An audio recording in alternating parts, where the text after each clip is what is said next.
Hello दोस्तों, स्वागत है आपका स्टार्ट विद प्राउड के एजुकेशनल प्लेटफॉर्म में।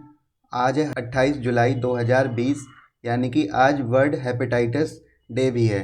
तो आज के महत्वपूर्ण करंट अफेयर्स को देखेंगे, साथ ही उनका बेसिक सब्जेक्ट्स के साथ जुड़ाव भी देखेंगे। इस पूरे वीडियो में हम ना केवल फैक्चुअल क्वेश्चन को डिस्कस करते हैं, बल्कि उनका एक एनालिसिस भी ऊपर अध्ययन करते हैं, ताकि कहीं से भी किसी भी टाइप का क्वेश्चन आ जाए तो उस टॉपिक का आपका गलत नहीं होना चाहिए। तो आइए आज के टॉपिकों को देख लेते हैं।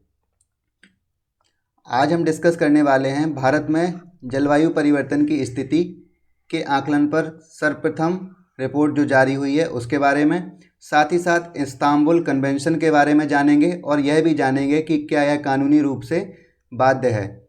कंटेम्प्ट ऑफ कोर्ट को देखेंगे, क्योंकि हाल ही में मिस्टर प्रशांत भूषण जी को कोर्ट की अवमानना करने का नोटिस भेजा गया। तो हम इसमें जानेंगे कि इसका बेसिक कॉन्सेप्ट संविधान में क्या वर्णित है। साथ ही यह भी जानेंगे कि राजनीति में जो बढ़ रहा अपराधीकरण है उसके संदर्भ में कौन कौन सी समितियां गठित करी गई हैं, क्योंकि हमारे एग्ज़ाम के पर्सपेक्टिव से यही इम्पोर्टेंट है कि कौन कौन सी समितियों को गठित किया गया है। और एक महत्वपूर्ण न्यूज़ जो कि नेशनल इंटेलिजेंस ग्रिड यानी कि नेट ग्रिड से संबंधित है, हम इसके बारे में पूरा कॉन्सेप्ट जानेंगे। इसकी स्थापना कब हुई, किन परिस्थितियों में हुई, और हाल ही में हुए ट्रांसजेंडर रूल्स 2020 के बारे में जानेंगे, और 2019 से यह किस प्रकार से अलग है और किस लिए इसमें विरोध प्रदर्शन देखने को मिले। आज चूँकि वर्ल्ड हेपेटाइटिस डे है, तो हम हेपेटाइटिस डे के संदर्भ में राष्ट्रीय स्तर पर कौन कौन से नियंत्रण कार्यक्रम भारत सरकार के द्वारा चलाए जा रहे हैं और भारत ने कब तक का उद्देश्य रखा है कि इसको खत्म करना है। तो आइए आज के वीडियो की शुरुआत करते हैं, और यह पूरा वीडियो हिंदी में होगा। आज है 28 जुलाई, विश्व हेपेटाइटिस दिवस। हेपेटाइटिस के बारे में कुछ महत्वपूर्ण जानकारियों को जान लेते हैं। 28 जुलाई को यह प्रतिवर्ष मनाने के लिए सर्वप्रथम विश्व स्वास्थ्य संगठन ने 2010 में प्रस्ताव पारित किया। WHO के द्वारा चिन्हित 8 वैश्विक स्वास्थ्य अभियानों में से एक हेपेटाइटिस भी है। हेपेटाइटिस से यकृत प्रभावित होता है और यकृत की कोशिकाओं में सूजन आ जाती है। अब हम यह भी जान लेते हैं कि हेपेटाइटिस के कितने प्रकार होते हैं। हेपेटाइटिस के 5 प्रकार होते हैं, A, B, C, D और E। यह होता कैसे है हम इसको भी जान लेते हैं। यह एक वायरल डिसीज़ है, और हेपेटाइटिस A और E यह मुख्य रूप से जल और भोजन के दूषित होने के कारण होता है।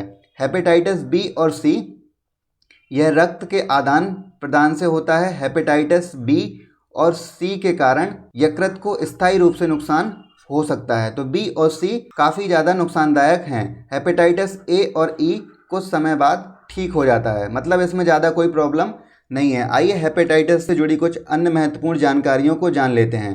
स्वास्थ्य एवं परिवार कल्याण मंत्रालय ने राष्ट्रीय वायरल हेपेटाइटिस नियंत्रण कार्यक्रम का शुभारंभ किया। लक्ष्य 2030 तक वायरल हेपेटाइटिस को खत्म करने के लक्ष्य रखे गए हैं। यह भारत सरकार के राष्ट्रीय स्वास्थ्य मिशन के अंतर्गत 2018 में शुरू किया गया था। तो एक क्वेश्चन यहाँ से निकल कर आता है कि राष्ट्रीय स्वास्थ्य मिशन को कब शुरू किया? 2018 को शुरू किया गया। हेपेटाइटिस डी वायरस का संक्रमण केवल बी वायरस से संक्रमित व्यक्ति से ही होता है, तो आपको ये पॉइंट याद रखना है। ए, बी और ई के बचाव के लिए टीके उपलब्ध हैं, तो आप ये याद रखना कि ए, बी और ई के लिए तो टीके हैं, और टीके किन के लिए नहीं है? अभी तक सी के लिए किसी भी प्रकार का टीका उपलब्ध नहीं हो सका है, तो आप ये याद रखना कि सी के लिए कोई भी टीका उपलब्ध नहीं है। साथ ही चलिए कुछ और एक दो फैक्ट इंपॉर्टेंट देख लेते हैं कि हेपेटाइटिस को खत्म करने के लिए तो भारत सरकार ने 2030 का लक्ष्य रखा है। साथ ही टीबी को खत्म करने के लिए 2024 का लक्ष्य रखा हुआ है, और एड्स को ख़त्म करने के लिए 2025 तक की रणनीति बनाई गई है। आइए इससे संबंधित एक प्रश्न जो 2019 की IAS प्रारंभिक परीक्षा में पूछा गया था, आइए इस क्वेश्चन को देख लेते हैं, और हमारी जानकारी जितनी हमने अभी डिस्कस की उसके हिसाब से हम इसको सही कर पा रहे हैं या नहीं। कौन सा एक कथन सही नहीं है? तो यहाँ पे सबसे पहले पूछा गया कि सही नहीं है, तो आइए देख लेते हैं। यकृत शोथ बी विषाणु काफ़ी कुछ HIV की तरह ही संचरित होता है। अभी अपन ने देखा कि ये रक्त आदान प्रदान की तरह संचरित होता है हेपेटाइटिस बी, तो और HIV भी रक्त आदान प्रदान या यौन संक्रमण की वजह से फैल सकता है, तो ये तो सही है। इसके बाद यकृत सी का टीका होता है, जबकि यकृत शोथ बी का कोई टीका नहीं होता। अभी अपन ने पिछली स्लाइड में देखा कि इसमें सी के लिए कोई भी टीका नहीं बनाया गया, तो ये क्या हो गया, गलत हो गया। तो यही हमारा क्या हो जाएगा, आंसर। बाकी पढ़ने की ज़रूरत ही नहीं है। आइए नेक्स्ट न्यूज़ को डिस्कस कर लेते हैं। नेक्स्ट न्यूज़ काफ़ी इम्पोर्टेंट है। अभी हाल ही में केंद्रीय पृथ्वी विज्ञान मंत्रालय के द्वारा जलवायु परिवर्तन की स्थिति का आकलन करने के लिए भारतीय क्षेत्र में प्रथम रिपोर्ट निकाली गई। यह प्रथम है इसलिए इम्पोर्टेंट हो जाती है। इसको किसके द्वारा लॉन्च किया गया था, तो ये केंद्रीय पृथ्वी विज्ञान मंत्रालय के द्वारा। अगर वनडे एग्जाम में क्वेश्चन पूछा जाएगा तो आपसे वो यही पूछेंगे कि इसे किसने लॉन्च किया, तो आप इसको बता दीजिएगा। अब अगर किसी और एग्जाम में देखें जिसमें थोड़ा सा एनालिसिस करने के हिसाब से क्वेश्चन आते हैं, चाहे वो आईएएस का एग्जाम हो या अदर एग्जाम हो या फिर आईएएस मेंस का एग्जाम हो, उसमें भी ये क्वेश्चन महत्वपूर्ण है। पेपर 3 में पर्यावरण के सेक्शन के हिसाब से आइए इसके मुख्य बिंदुओं को डिस्कस कर लेते हैं। इसमें तापमान के बारे में बताया गया है कि 21वीं शताब्दी के अंत तक भारत का औसत तापमान 4.4 डिग्री सेल्सियस बढ़ने का अनुमान है। हाल के 30 वर्षों की अवधि यानी कि 1986 से 2015 की अवधि ली गई है में सबसे गर्म दिन और वर्ष की सबसे ठंडी रातें जो होती हैं उनमें वृद्धि हुई है। हीट वेव के संदर्भ में इस रिपोर्ट में कहा गया है कि अप्रैल और जून के दौरान हीट वेव की औसत अवधि को दोगुना करने का अनुमान लगाया गया है। उनकी आवृत्ति 1976 से 2005 की तुलना में 3 से 4 गुना तक बढ़ सकती है। तो हम देख रहे हैं कि टेम्परेचर में भी बढ़ाव हो रहा है और हीट वेव भी बढ़ने की कगार पर है। मानसून, आने वाले दशकों में मानसून से जुड़ी वर्षा, औसत, चरम और अंतर्वार्षिक परिवर्तनशीलता में हमें वृद्धि देखने को मिल सकती है। तो हमने क्या देखा कि तापमान, हीट वेव और मानसून, अभी तक तीनों में ही वृद्धि के अनुमान इस रिपोर्ट में लगाए गए हैं। ये आप मिनिस्ट्री ऑफ अर्थ साइंस की रिपोर्ट को देख सकते हैं, assessment of climate change over the Indian reason. और ये कौन से नंबर की रिपोर्ट है, ये 1st नंबर की रिपोर्ट है, तो आप इसको याद रखिए। आइए नेक्स्ट को पॉइंटों को डिस्कस कर लेते हैं। नेक्स्ट पॉइंट बाढ़ से संबंधित है। इसमें पूर्वी तट, पश्चिम बंगाल, पूर्वी उत्तर प्रदेश, गुजरात, कोंकण, मुंबई, चेन्नई और कोलकाता जैसे शहरों में बाढ़ का खतरा बताया गया है। हिमालय में हिमनदी बर्फ के तेजी से पिघलने के कारण बाढ़ का क्षेत्र बन सकता है। अब अपन इन लोकेशन को भी देख लेते हैं। तो ये क्या है, ये पूर्वी तट है, पश्चिम बंगाल, पूर्वी उत्तर प्रदेश, गुजरात, कोंकण का तट, मुंबई, चेन्नई और कलकत्ता। तो यहाँ पर बाढ़ के संभावना को दर्शाया गया है। आइए सूखे के बारे में रिपोर्ट में क्या कहा गया देख लेते हैं। 1976 से 2005 के आकलन के अनुसार पूर्वी भारत में प्रति दशक 2 जबकि प्रायद्वीपीय भारत में 1 या 2 सूखे होने का अनुमान लगाया गया है। समुद्र स्तर के बारे में हम जान लेते हैं। एक चरम जलवायु परिदृश्य में अगर हम देखें तो आंध्र प्रदेश, गंगा ब्रह्मपुत्र, मेघना डेल्टा बेसिनों पर बाढ़ का खतरा बढ़ जाता है। 2030 तक उत्तरी हिंद महासागर, हम किसकी बात कर रहे हैं, उत्तरी हिंद महासागर, ये जो रीजन है ये वाला, केवल समुद्र वाला, तो यहाँ पर क्या होगा, उत्तरी हिंद महासागर और उसके द्वीपों के लगभग 340 मिलियन लोग जो यहाँ रहते हैं वह खतरे का सामना कर सकते हैं। उष्णकटिबंधीय चक्रवात के बारे में इसमें यह कहा गया है कि अरब सागर में तूफान अधिक ताकत हासिल कर रहे हैं। जैसा कि पहले बंगाल की खाड़ी में हासिल करते थे, वैसा ही अब अरब सागर में भी देखने को मिल रहा है और यह प्रवृत्ति जारी रहने का अनुमान लगाया गया है। पिछले 20 वर्षों में देखें तो अरब सागर में बने अत्यंत भयंकर चक्रवाती तूफानों की संख्या में वृद्धि हुई है। हिमालय के हिम आवरण के संदर्भ में देख लेते हैं। सबसे पहले हम इसमें 2 पॉइंट को डिस्कस कर लेते हैं जो कि किसी भी वनडे एग्जाम में पूछे जाने की पूरी संभावना बनती है। हिमालय को हम क्रायोस्फीयर भी कहते हैं और 3rd पोल के नाम से भी जानते हैं। तो पहला पोल जैसे आपको पता है कि उत्तरी ध्रुव और दूसरा ध्रुव दक्षिण ध्रुव होता है, और 3rd पोल किसको बोलते हैं, जहाँ पर भी सबसे ज़्यादा क्योंकि बर्फ़ जमी हुई है तो हम इसको ही 3rd पोल बोल देते हैं और इसी को हम क्रायोस्फीयर भी बोलते हैं। तो आइए नेक्स्ट न्यूज़ को डिस्कस कर लेते हैं। नेक्स्ट न्यूज़ संबंधित है इस्तांबुल कन्वेंशन से। यह चर्चा में क्यों रहा, आइए इसको देख लेते हैं। हाल ही में यूरोपीय देश पोलैंड इस समझौते से बाहर हो गया। पोलैंड का मानना था कि इस्तांबुल कन्वेंशन में बच्चों को स्कूल में जेंडर के बारे में पढ़ाया जाने और होमोसेक्सुअलिटी को बढ़ावा देने संबंधी बिंदु इसमें शामिल किए गए थे, इसलिए पोलैंड ने इससे बाहर होने का निर्णय लिया। आप ये इसकी इस्तांबुल कन्वेंशन की तस्वीर को देख सकते हैं और इसमें ये गोल भी लिखा हुआ है जिसको अभी अपन डिस्कस करेंगे। आइए सबसे पहले हम पोलैंड की लोकेशन को देख लेते हैं, क्योंकि किसी भी एग्जाम में ज्योग्राफी के हिसाब से लोकेशन बेस्ड क्वेश्चन काफ़ी इंपॉर्टेंट हो जाते हैं। ये आप पोलैंड को देख सकते हैं, ये बाल्टिक सी है, ये नॉर्थ सी है, ये इंग्लिश चैनल है, ये फ्रांस, स्पेन, पुर्तगाल, इटली, जर्मनी, रोमानिया और ये रशिया। रशिया का कुछ हिस्सा पोलैंड के साथ भी सीमा बनाता है। अब आप बोलोगे कि ये तो सीमा सर बनाता नहीं है, तो ये बेलारूस हो गया, ये यूक्रेन हो गया, ये बाल्टिक कंट्रीज़ हैं यानी कि एस्टोनिया, लाटविया और लिथुआनिया। लेकिन रशिया का कुछ हिस्सा यहाँ पर क्लानिनग्राद के रूप में यहाँ पर देखा जाता है, तो ये पोलैंड के साथ भी सीमा बनाता है।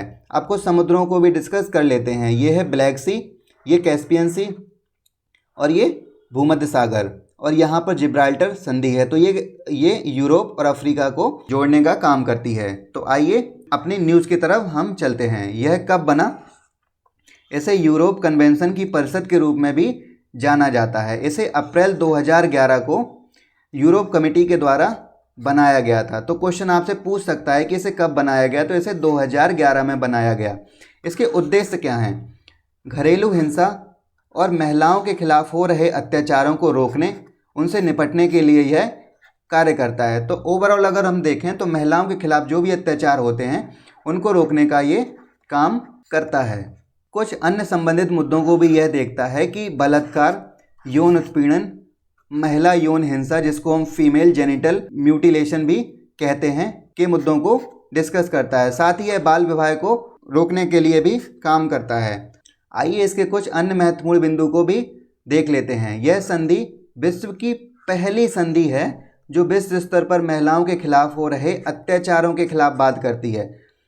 इस्तांबुल कन्वेंशन महिला अत्याचारों को रोकने के लिए सरकारों को कुछ कानूनी रूप से बाध्यकारी मानक स्थापित करने के लिए बाध्य करती है। तो अगर अपन से कोई पूछे कि इस्तांबुल कन्वेंशन जो है वो लीगली बाइंडिंग है या नहीं है, तो हम कहेंगे yes, this is legally binding.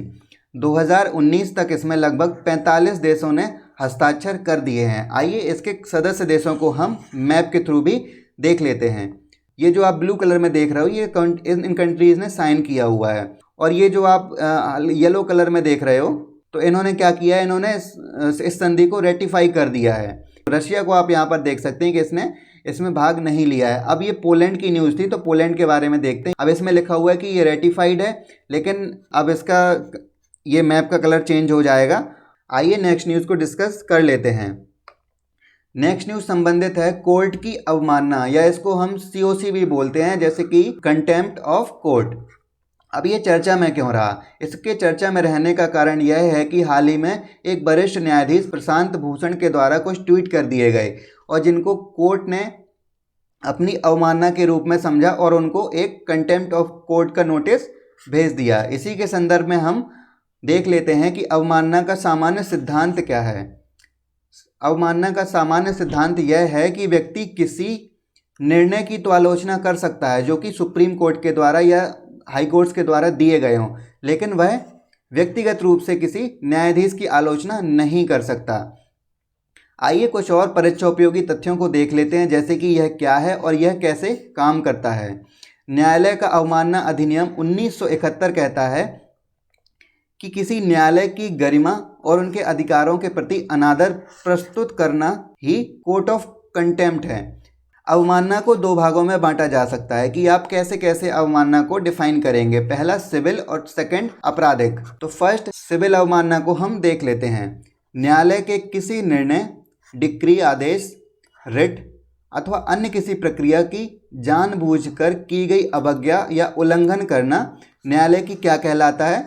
Civil अवमानना कहलाता है। आपराधिक अवमानना हम कैसे कर देते हैं कि न्यायालय की आपराधिक अवमानना का अर्थ न्यायालय से जुड़ी किसी ऐसी बात के प्रकाशन से है। तो यहाँ पर आप याद रखना कि प्रकाशन से संबंधित है, जो लिखित हो सकती है, मौखिक हो सकती है या चित्रित हो सकती है, अन्य तरीके से भी हम इसको देख सकते हैं। आइए इसके संदर्भ में कुछ संवैधानिक प्रावधानों को भी देख लेते हैं। इससे संबंधित कुछ संवैधानिक प्रावधान निम्नलिखित हैं, जैसे कि अनुच्छेद 129 में यानी कि 129 में सर्वोच्च न्यायालय को दंडित करने का अधिकार है। अगर कोर्ट की अवमानना हो जाती है तो सर्वोच्च न्यायालय 129 के अकॉर्डिंग उसको सजा दे सकता है। और 142 के भाग 2 में किसी भी व्यक्ति को जांच और दंडित करने का सुप्रीम कोर्ट को शक्ति है। अगर सुप्रीम कोर्ट को लगता है कि दिस इज गिल्टी तो वह एक नोटिस भेजकर उसकी जांच करवा सकता है और उसको दंडित कर सकता है। अनुच्छेद 215 यही शक्ति उच्च न्यायालयों को भी देता है।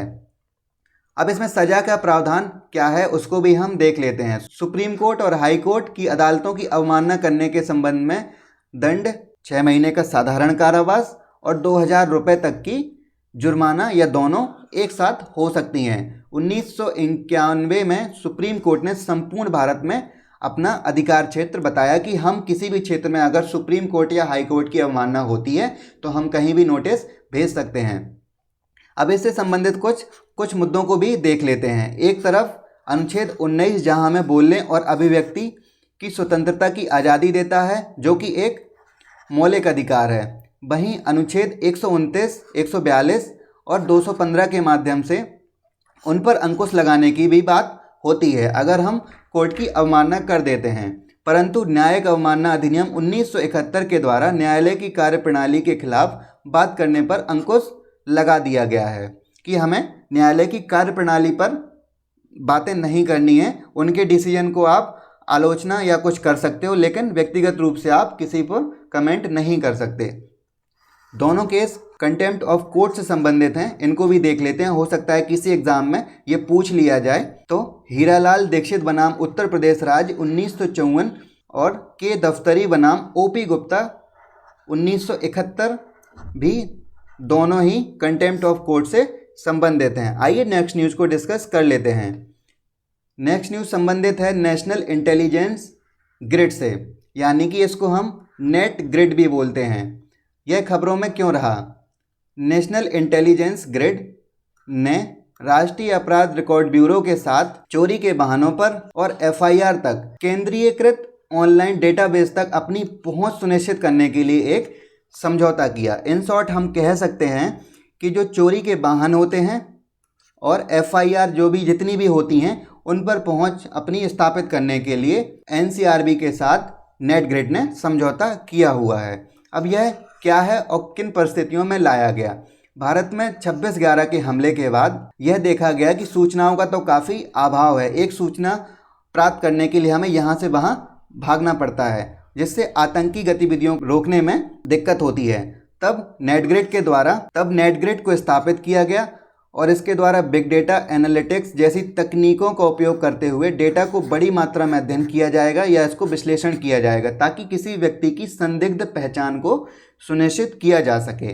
नेट ग्रिड द्वारा प्राप्त सूचनाओं के माध्यम से कानून प्रवर्तन संदिग्ध गतिविधियों की जांच करता है। आइए इसके संबंध में कुछ और जानकारी को डिस्कस कर लेते हैं। नेट ग्रिड खुफिया और जांच एजेंसियों जैसे कि सीबीआई आदि के बीच में एक कड़ी के रूप में काम करेगा। इस परियोजना को दिसंबर 2020 तक क्रियान्वित करने का लक्ष्य निर्धारित किया गया है। नेट ग्रिड को CCTNS यानी कि crime and criminal tracking network and system के माध्यम से डेटाबेस तक पहुंच दी जाएगी ताकि लगभग 14,000 पुलिस स्टेशनों के डेटा को नेट ग्रिड के द्वारा प्राप्त किया जा सके। नेक्स्ट न्यूज़ संबंधित है राजनीति के बढ़ते अपराधीकरण से और उनके द्वारा गठित समितियों के बारे में। हम यह पढ़ेंगे क्योंकि किसी भी एग्जाम में यह समितियां दे दी जाएंगी और आपसे पूछा जाएगा कि यह समितियां किससे संबंधित हैं।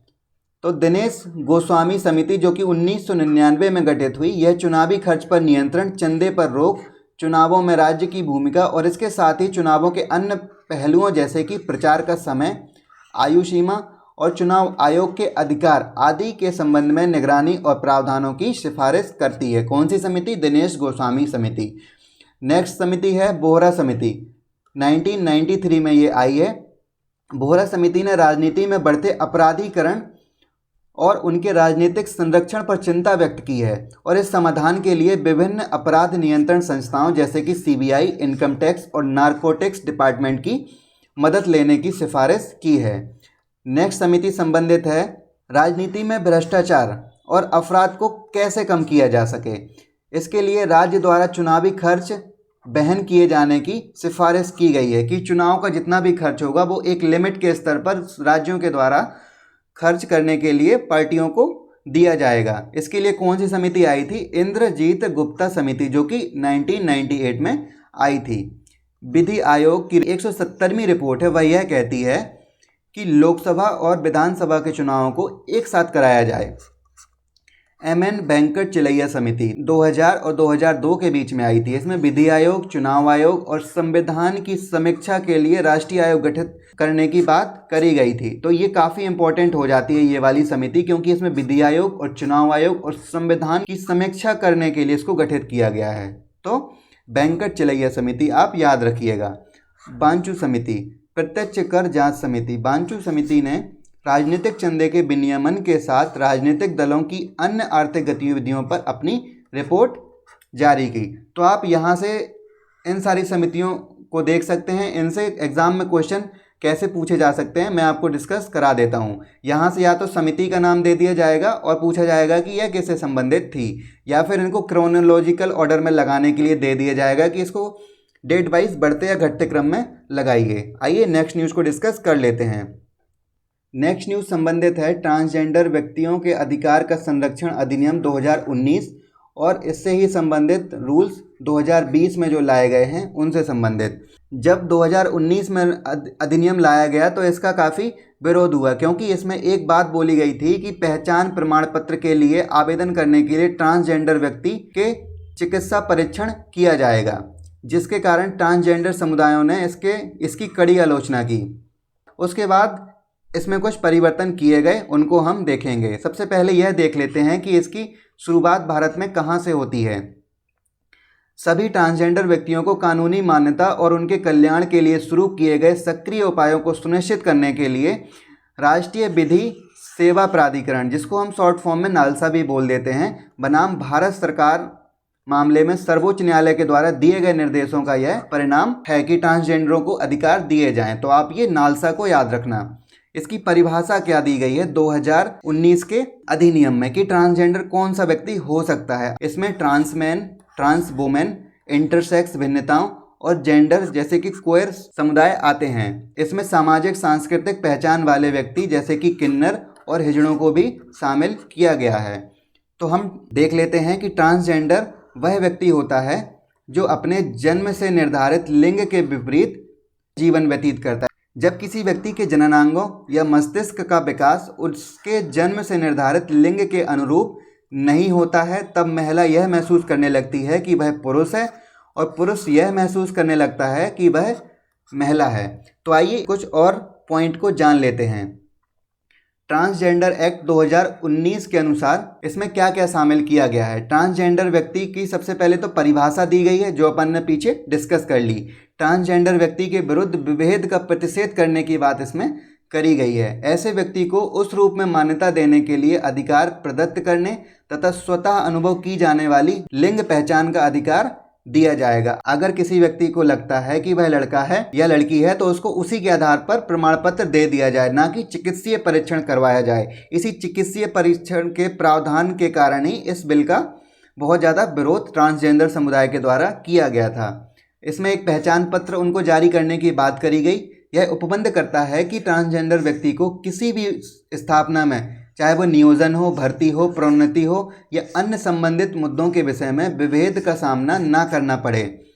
शिकायत निवारण तंत्र को स्थापित किया जाए ताकि अगर इनके साथ कोई हैरेसमेंट होता है तो उसकी शिकायत निवारण तंत्र में की जा सके। विधेयक के उपबंधों का उल्लंघन करने के संबंध में दंड का भी प्रावधान किया गया है। तो अपराधों के लिए सजा 6 महीने या 2 वर्ष के बीच हो सकती है या उनको जुर्माना भी भरना पड़ सकता है।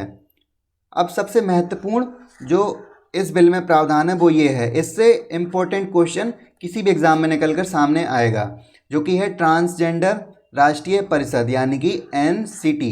इसमें सदस्य कौन कौन शामिल होंगे अपन इसको डिस्कस कर लेते हैं। इसमें केंद्रीय सामाजिक न्याय मंत्री जो कि अध्यक्ष होंगे, और सामाजिक न्याय राज्य मंत्री जो कि सह अध्यक्ष होंगे, और सामाजिक न्याय मंत्रालय के सचिव होंगे, स्वास्थ्य गृह मामलों और आवास मानव संसाधन विकास से संबंधित मंत्रालयों के प्रतिनिधि भी शामिल होंगे। अन्य सदस्यों में अगर हम देखें तो इसमें नीति आयोग, राष्ट्रीय मानवाधिकार आयोग के प्रतिनिधि शामिल होंगे। राज्य सरकारों को भी प्रतिनिधित्व दिया जाएगा। इसके अतिरिक्त ट्रांसजेंडर समुदाय के 5 सदस्यों और गैर सरकारी संगठनों के 5 विशेषज्ञों को इसमें रखा जाएगा। तो कि इसके संबंध में रूल्स 2020 क्या कहते हैं। ट्रांसजेंडर व्यक्तियों अधिकारों का संरक्षण नियम ड्राफ्ट 2020, ये जैसे कि आप देख सकते हो, draft transgender person protection of rights rule 2020, यह सभी शैक्षणिक संस्थानों में ट्रांसजेंडर व्यक्तियों के लिए भेदभाव के मामले की सुनवाई करने के लिए एक समिति का गठन करता है। सरकारी हो या निजी संस्थान हो, किसी भी प्रतिष्ठान में इनके ऊपर होने वाले भेदभाव पर रोक लगाई गई है। अधिनियम की धारा 18, आप ये याद रखना कि एक्ट की धारा 18 यह कहती है कि इनके विरुद्ध अगर कोई क्राइम होता है तो उसको अपराध या दंड की श्रेणी में रखा जाएगा और उसको दंडित किया जाएगा। जैसे कि सजा अपन पीछे देख चुके हैं।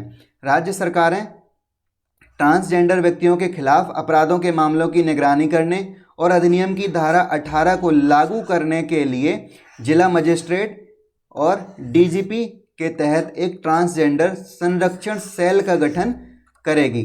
तो आप ये 2020 के प्रावधान याद रखना।